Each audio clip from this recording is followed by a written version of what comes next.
Steno MJ dictation Ramdhari Gupta उच्च गति अभ्यास भाग 1 प्रतिलेखन संख्या 44 गति 80 शब्द प्रति मिनट डिक्टेशन शुरू होती है। स्टार्ट। माननीय सभापति महोदय, उन्होंने साफ कह दिया कि अगर सामूहिक खेती होती है तो इसमें भी मुझे कोई आपत्ति नहीं है।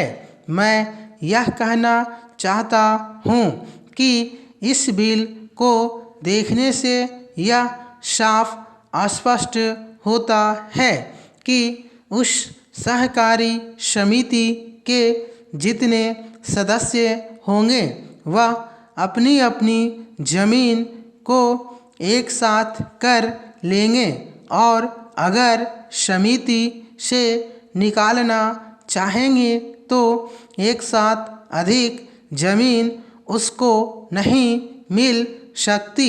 इस बिल के संबंध में इस सदन के सरकारी दल वाले लोगों ने और विरोधी दल के लोगों ने बहुत सी बातें कही है।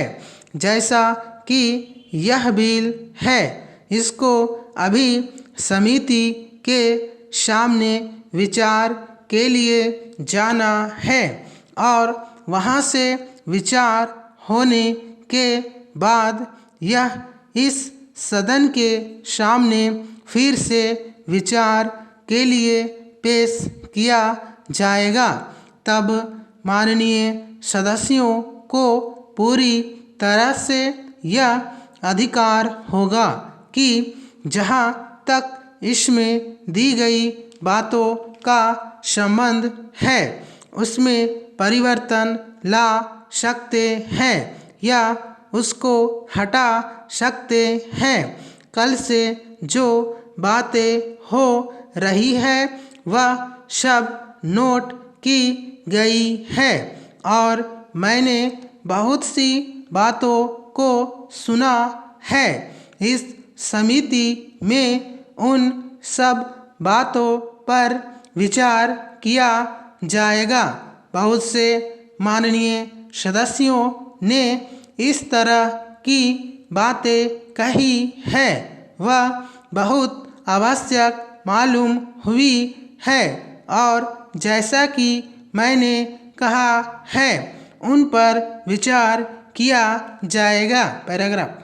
जहाँ तक सहकारिता का संबंध है, चाहे सरकारी दल वाले माननीय सदस्य हो चाहे विरोधी दल वाले माननीय सदस्य हो, सबकी यह मांग है कि जब हम जनता के राज में विश्वास करते हैं और अपने यहाँ जनता का राज स्थापित कर लिया है और जबकि देश में गरीबी है और उसका गलत लाभ भी उठाया जाता है, तब सहकारिता की बहुत आवश्यकता है।